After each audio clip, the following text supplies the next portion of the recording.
Hello दोस्तों, आज current affair की क्लास है। इसमें स्टैटिक जीके और करंट अफेयर पढ़ने वाले हैं। राष्ट्रीय और अंतर्राष्ट्रीय महत्व की सामयिक घटना पढ़ने वाले हैं।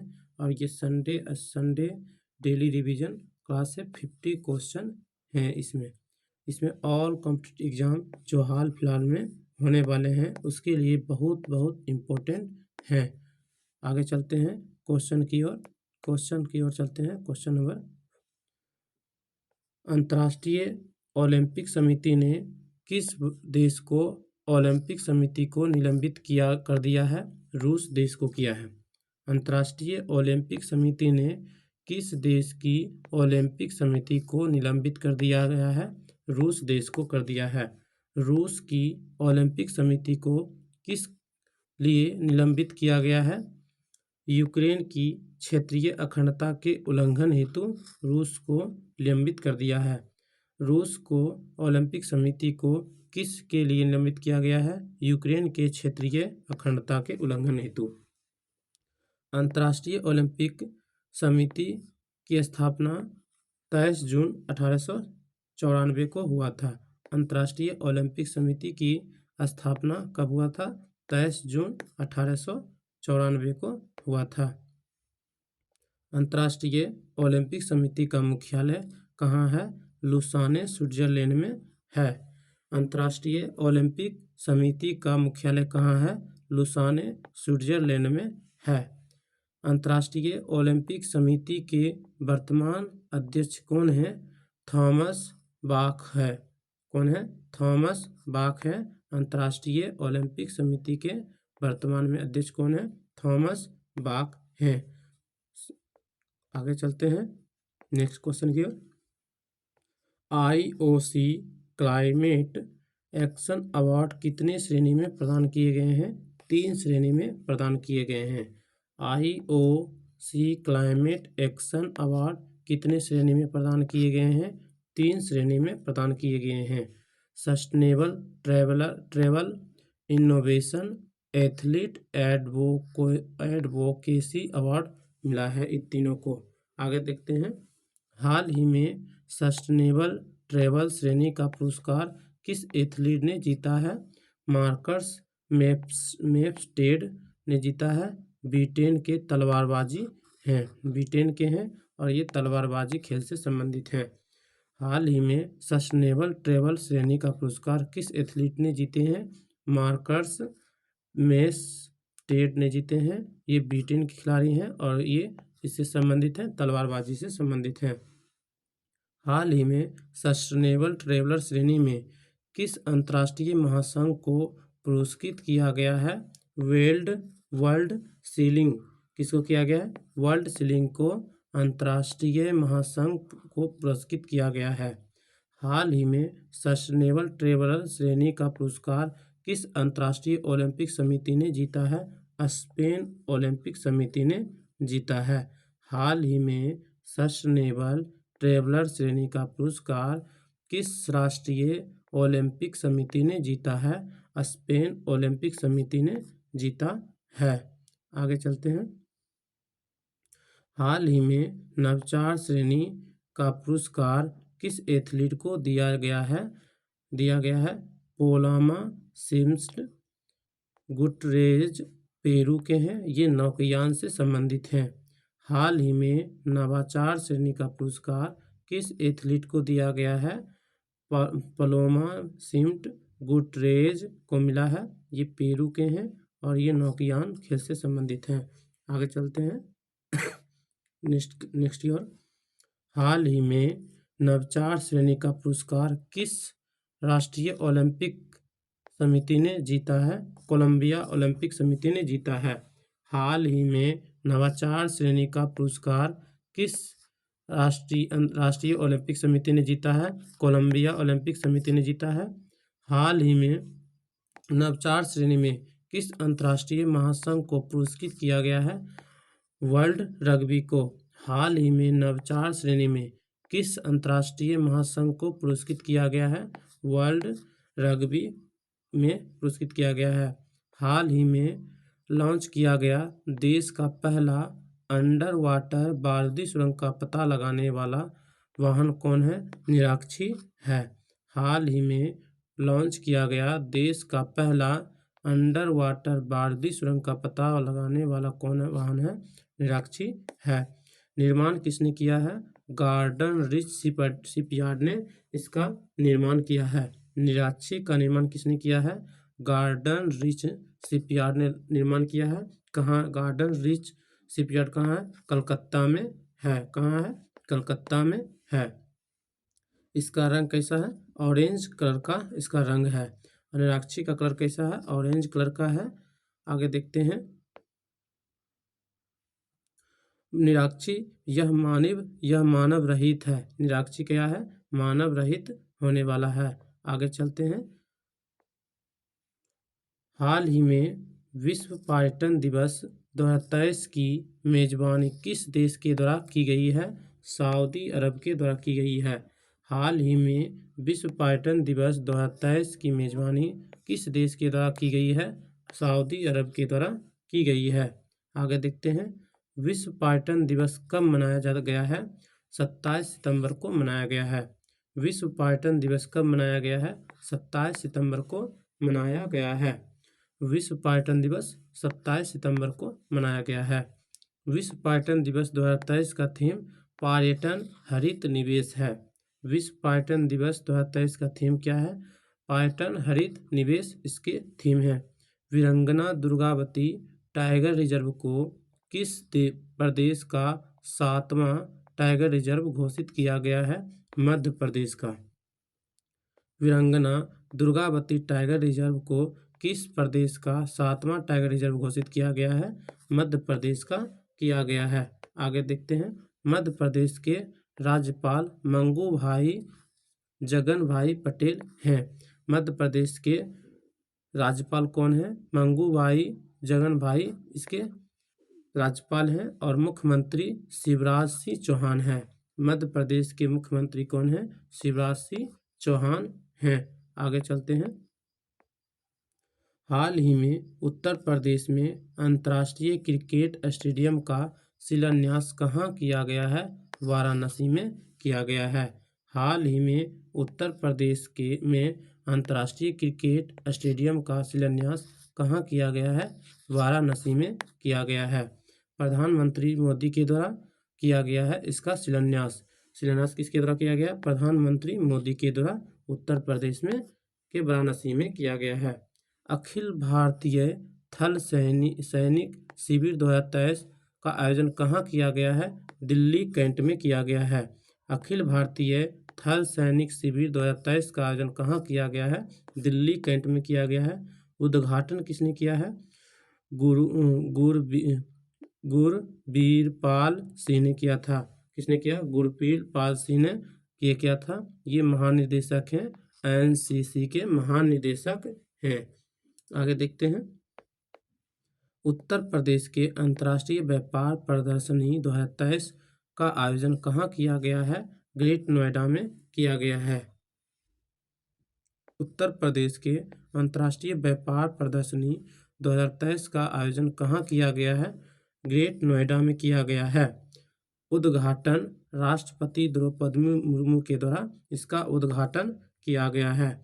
उद्घाटन किसने किया है? राष्ट्रपति द्रौपदी मुर्मू ने किया है। वर्ष 2023 में इसका पहला संस्करण आयोजित किया गया है। वर्ष 2023 में इसका कौन सा संस्करण है? पहला संस्करण आयोजित किया गया है। अंतर्राष्ट्रीय व्यापार प्रदर्शनी का पहला संस्करण है 2023 में। आगे देखते हैं। हाल ही में वायु सेवा संघ का 43वां वार्षिक दिवस कब मनाया गया है?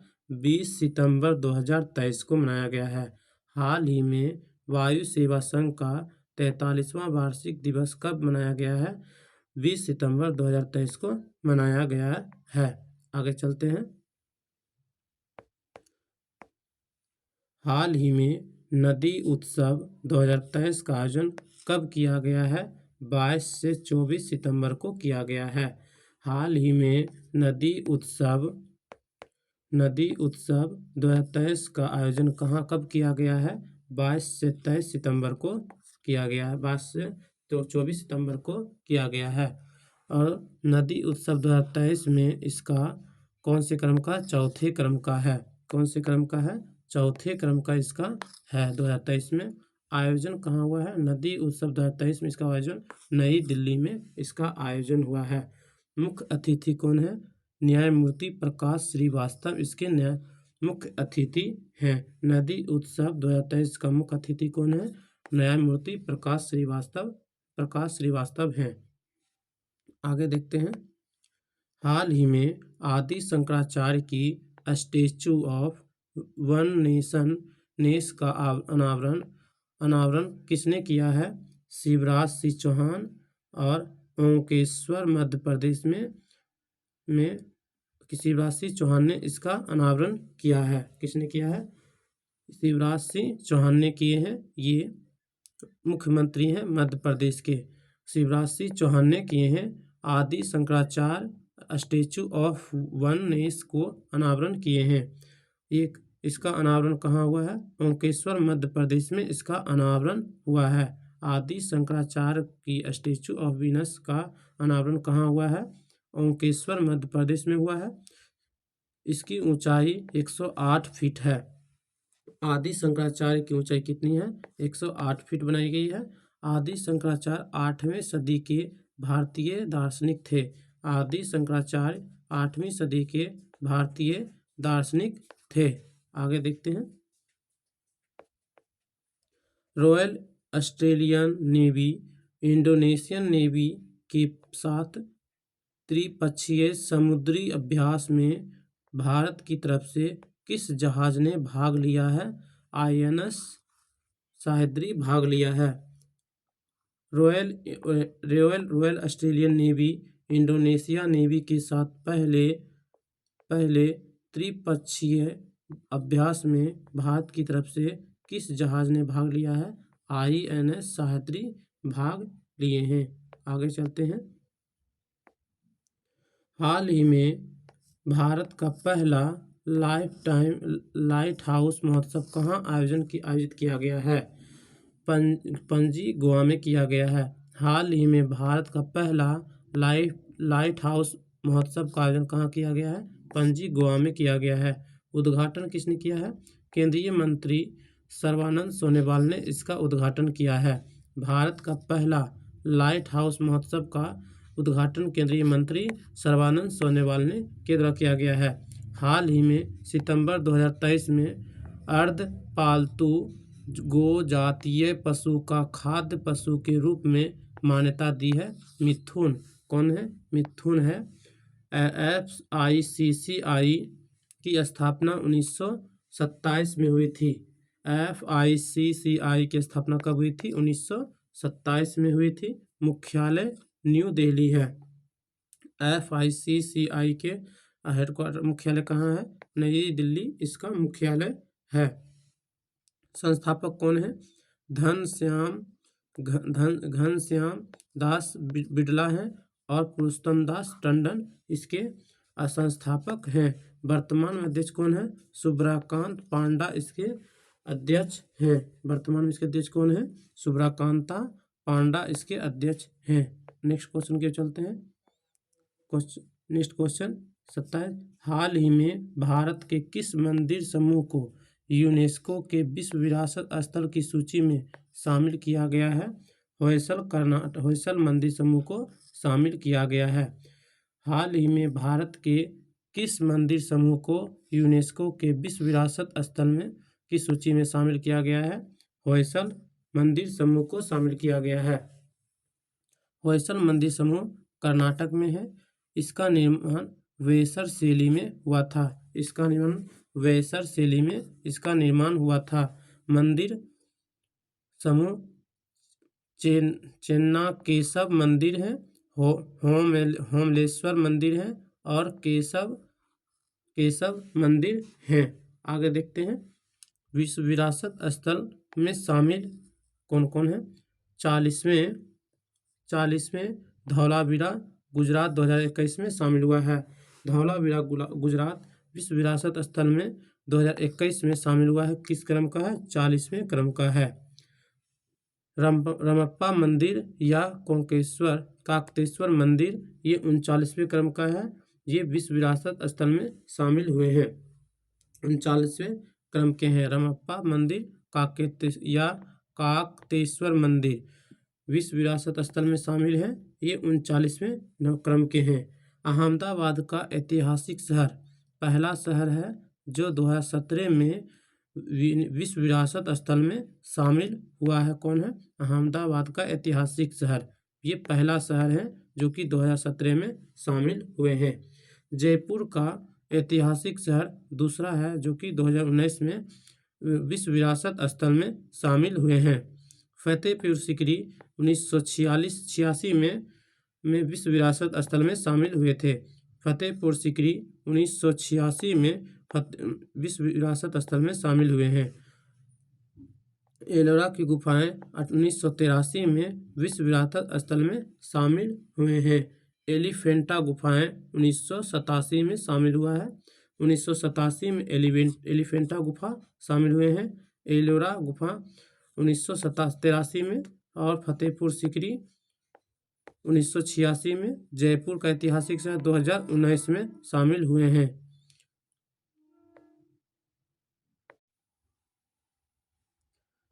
जयपुर 2019 में शामिल हुए हैं। अहमदाबाद का ऐतिहासिक शहर पहला शहर है जो कि विश्व विरासत स्थल में शामिल हुआ है। वो कौन है? अहमदाबाद के ऐतिहासिक शहर है, 2017 में शामिल हुए हैं। आगे चलते हैं नेक्स्ट क्वेश्चन की ओर। Question number 28। हाल ही में किस राज्य के अत्रियापुरम पथुकेरे कुला का पारंपरिक मिठाई के लिए प्रतिष्ठित जीआई टैग प्राप्त हुआ है? आंध्र प्रदेश के हैं। कहाँ के हैं? आंध्र प्रदेश को मिला है। अत्रेयापुरम पथुरेकुला का पारंपरिक मिठाई के प्रतिष्ठित जीआई टैग मिले हैं, वो आंध्र प्रदेश के हैं। आगे देखते हैं। जीआई टैग 1999 के अधिनियम है। 1999 के अधिनियम जीआई टैग है। और ये किस मंत्रालय के अंदर काम करते हैं? वाणिज्य उद्योग मंत्रालय इसको प्रदान करते हैं। जीआई टैग कौन प्रदान करते हैं? वाणिज्य उद्योग मंत्रालय को प्रदान करता है। 2004 में पहला दार्जिलिंग चाय को जीआई टैग मिला था। पहला जीआई टैग किसको मिला था? 2004 में दार्जिलिंग चाय को जीआई टैग मिला था। ये 10 साल के लिए दिया जाता है। जीआई टैग 10 साल के लिए प्रदान किया जाता है। और बिहार का मिर्च चावल को जीआई टैग मिला है। बिहार के मिर्च चावल को जीआई टैग मिला है। तमिलनाडु के कंबन अंगूर को जीआई टैग मिला है। तमिलनाडु के कंबन अंगूर को जीआई टैग मिला है। कर्नाटक के कारी इसादी आम को जीआई टैग मिला है। कारी इसादी आम कौन से राज्य के जीआई टैग हैं? कर्नाटक राज्य के जीआई टैग हैं। बसोहली पेंटिंग जम्मू कश्मीर का जीआई टैग है। बसोहली पेंटिंग जम्मू कश्मीर का जीआई टैग है।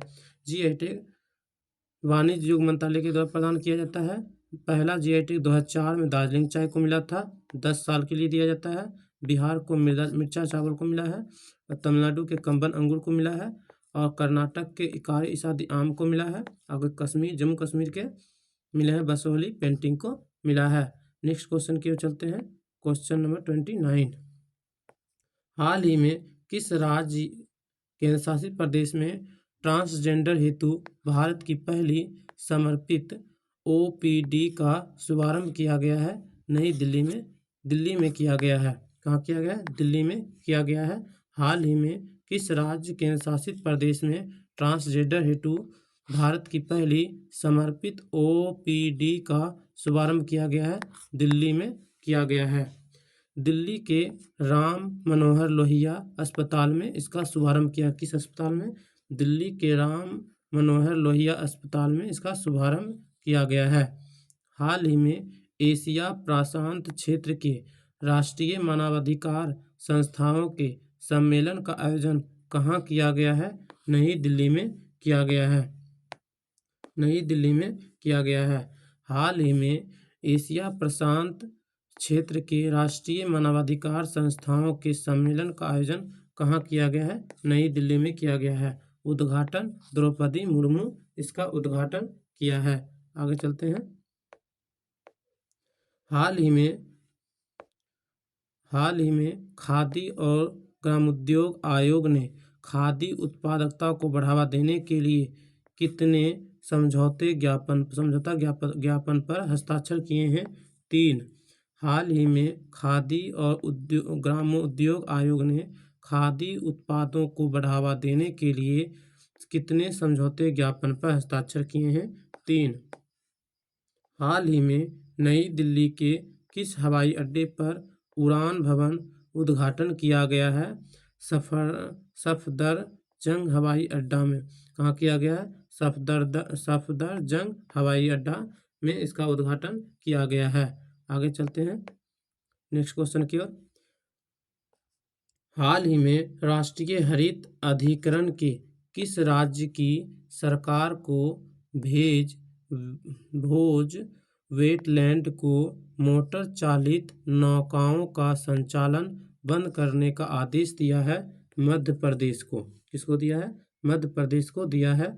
हाल ही में राष्ट्रीय हरित अधिकरण को किस राज्य की सरकार को भोज वेटलैंड में मोटर चालित नौकाओं को संचालन बंद करने का आदेश दिया है? मध्य प्रदेश को दिया है। भोज वेटलैंड भोपाल के मध्य प्रदेश शहर में स्थित है। भोज वेटलैंड मध्य प्रदेश में स्थित है। भोज वेटलैंड कोलन नदी के ऊपर अवस्थित है। भोज वेटलैंड कोलन नदी पर अवस्थित है। भोज वेटलैंड भोपाल झील भोज ताल को वर्ष 2022 में अंतर्राष्ट्रीय रामसर साइट वेटलैंड घोषित किया गया है। भोपाल झील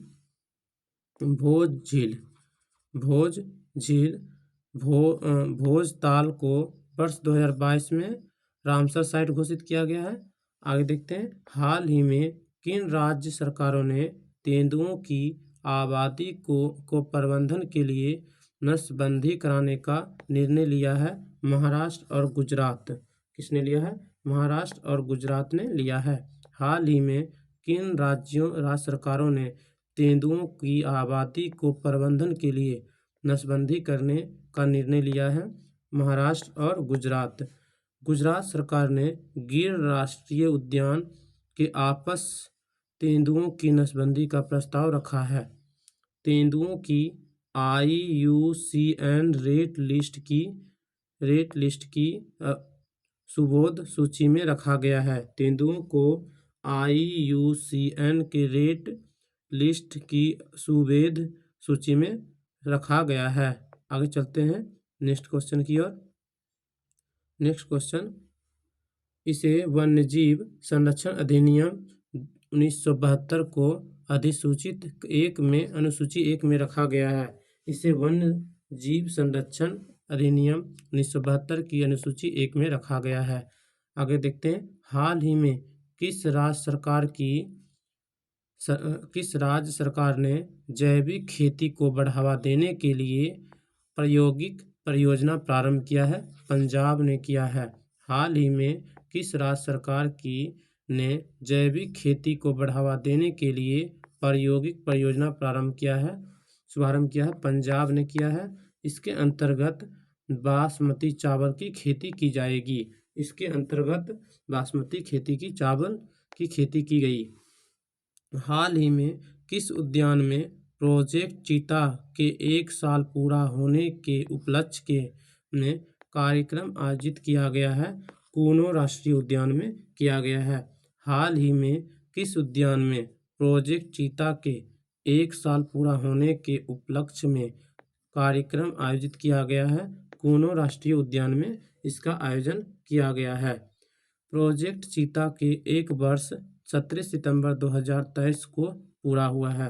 प्रोजेक्ट चीता 1 वर्ष 27 सितंबर 2023 को पूरा हुआ है। 17 सितंबर 2023 को नामीबिया से कूनो राष्ट्रीय उद्यान में 8 चीते छोड़े गए थे। 17 सितंबर 2022 को नामीबिया से कूनो राष्ट्रीय उद्यान में 8 चीते छोड़े गए थे। 18 फरवरी 2023 को दक्षिण अफ्रीका देश द्वारा 12 चीते पुनः इस उद्यान में छोड़े गए थे। 18 फरवरी 2023 को दक्षिण अफ्रीका के देश द्वारा 12 चीते पुनः इस उद्यान में छोड़े गए। नेक्स्ट क्वेश्चन की चलते हैं। भारत के वर्ष 1952 में चीते को विलुप्त घोषित कर दिया गया था। भारत में वर्ष 1952 में चीता क्या कर दिया था? विलुप्त घोषित कर दिया गया था 1952 में। कूनो वन्य जीव अभियान की स्थापना 1981 में हुआ था। कूनो वन्य जीव अभियान की स्थापना कब हुआ था? 1981 में हुआ था। कूनो वन्य जीव अभियान राष्ट्रीय उद्यान का दर्जा 2018 में दिया गया था और इसको अभियान कब घोषित किया गया था? 1981 में, और इसको राष्ट्रीय उद्यान का दर्जा 2018 में प्रदान किया गया। कूनो राष्ट्रीय उद्यान मध्य प्रदेश राज्य में अवस्थित है। कूनो राष्ट्रीय उद्यान मध्य प्रदेश राज्य में स्थित है। वर्तमान में 3167 हैं।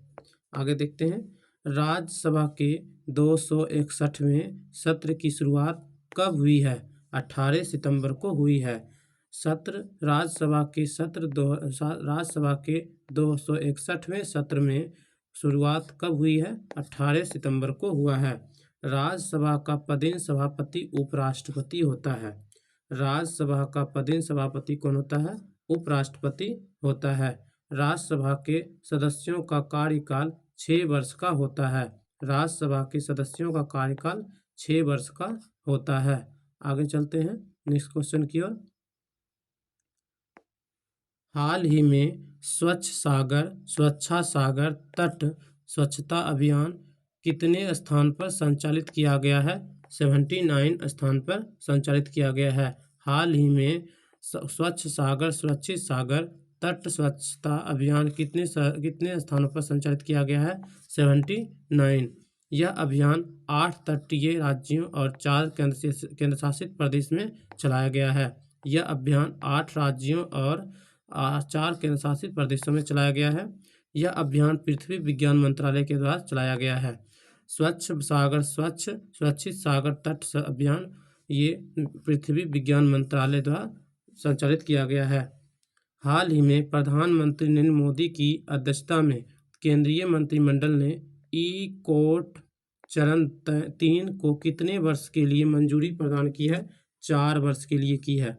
हाल ही में प्रधानमंत्री नरेंद्र मोदी की अध्यक्षता में केंद्रीय मंत्रिमंडल ने ई-कोर्ट चरण 3 का कितने वर्षों के लिए मंजूरी प्रदान की है? 3 वर्ष के लिए की है। यह प्रोजेक्ट 16 हवाई अड्डों पर शुरू किया जाएगा। यह प्रोजेक्ट कितने अड्डों पर? 16 हवाई अड्डों पर शुरू किया जाएगा। हाल ही में स्किल ऑन व्हील पहल कहाँ लॉन्च किया गया है? नई दिल्ली में किया गया है। हाल ही में स्किल ऑन व्हील पहल कहाँ लॉन्च किया गया है? नई दिल्ली में किया गया है। आगे चलते हैं नेक्स्ट क्वेश्चन की ओर।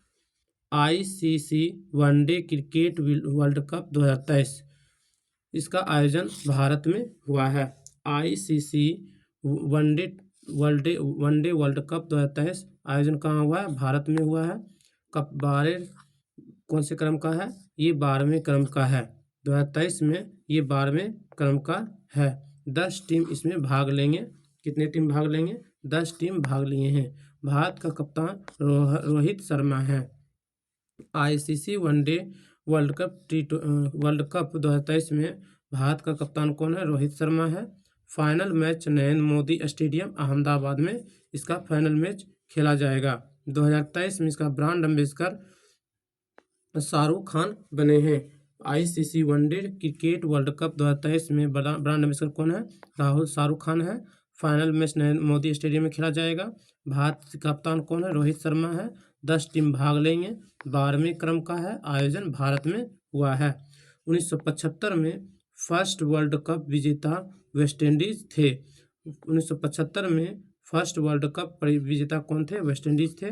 आयोजन इंग्लैंड में हुआ था। आगे देखते हैं।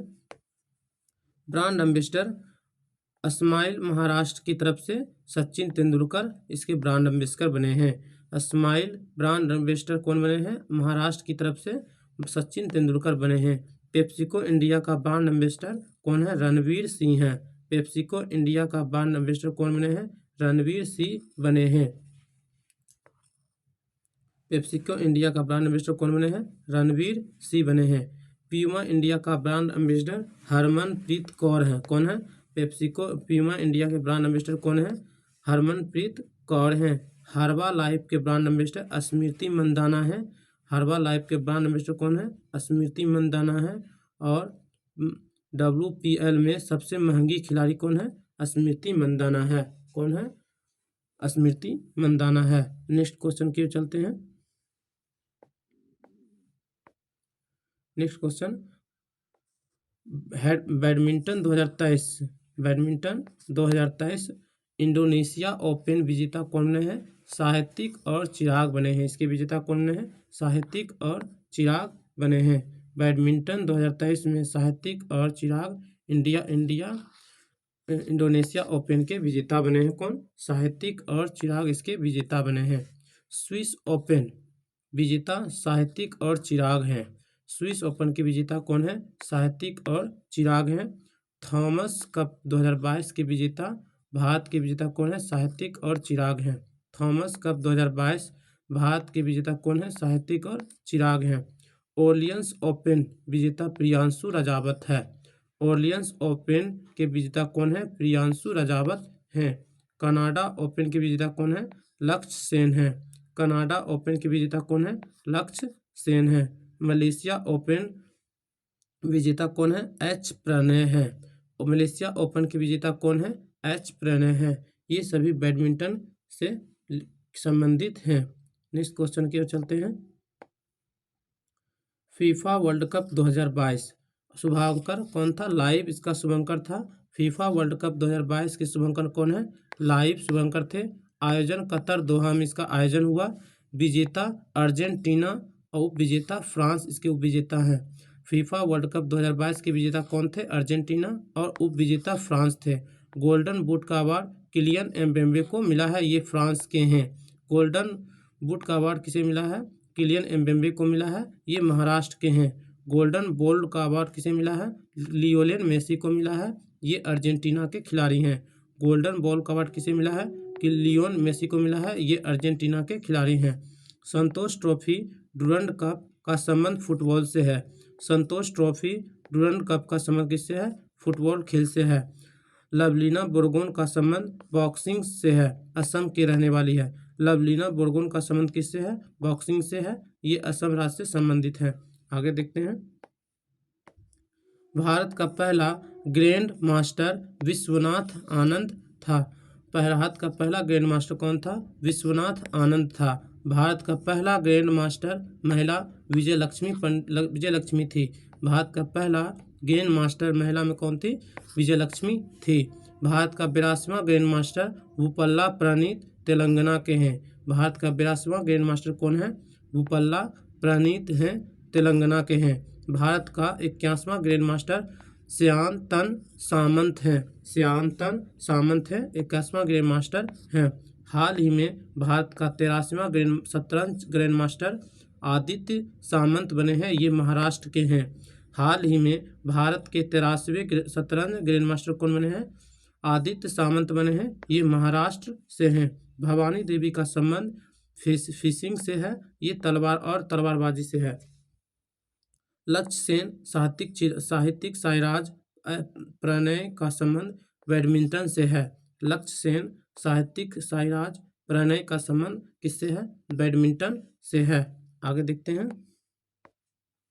G20 इस 2023 इसका आयोजन भारत में हुआ है। G20 2023 का आयोजन कहाँ हुआ है? भारत में हुआ है। विदेश मंत्री की बैठक दिल्ली में हुई है। G20 के विदेश मंत्री की बैठक कहाँ हुई है? दिल्ली में हुई है। आगे देखते हैं। शेरपा की प्रथम बैठक कहाँ हुई है? उदयपुर राजस्थान में हुई है। G20 के विदेश मंत्री की बैठक दिल्ली में हुई है और शेरपा की प्रथम बैठक उदयपुर राजस्थान में हुई है। G20 के संस्कृति की पहली बैठक कहाँ हुई? खजुराहो में हुई है। G20 की संस्कृति की पहली बैठक खजुराहो में हुई है। दूसरी बैठक भुवनेश्वर में हुई है। दूसरी बैठक कहाँ हुई है? भुवनेश्वर में हुई है। सांस्कृतिक की तीसरी बैठक कहाँ हुई है? हम्पी में हुई है। कहाँ हुई है? हम्पी में हुई है। G20 2023 में इसका आयोजन 23 में भारत में हो रहा है और 22 में इंडोनेशिया में हुआ था। G20 2022 में इसका आयोजन इंडोनेशिया में हुआ है। G20 2024 में इसका आयोजन ब्राज़ील में होने वाला है। G20 2024 में इसका आयोजन कहाँ होने वाला है? ब्राज़ील में होने वाला है। ऊर्जा परिवर्तनकारी समूह की प्रथम बैठक गोवा में हुआ है। ऊर्जा परिवर्तनकारी समूह की प्रथम बैठक कहाँ हुआ है? गोवा में हुआ है। G20 से ऊर्जा परिवर्तनकारी समूह पहली बैठक कहाँ हुआ है? बेंगलुरु में हुआ है। दूसरी बैठक गांधीनगर में हुआ है, गांधीनगर गुजरात में। और तीसरी बैठक मुंबई में हुआ है। ऊर्जा परिवर्तनकारी समूह की पहली बैठक बेंगलुरु, दूसरी बैठक गांधीनगर, तीसरी बैठक मुंबई में हुआ है और चौथी बैठक कहाँ हुआ है? गोवा में हुआ है। आगे चलते हैं। अगर ये वीडियो आप लोगों को अच्छी लगे प्लीज़ वीडियो को शेयर और अपने दोस्तों को भी शेयर करें। और ये हाल में जितने भी एग्ज़ाम होंगे उसके लिए बहुत बहुत इम्पोर्टेंट है। G20 से संबंधित एक न एक क्वेश्चन ज़रूर एग्ज़ाम में देखने को मिलेंगे। अगर ये वीडियो लगे प्लीज़ अपने दोस्तों को शेयर करें। Thank you for watching.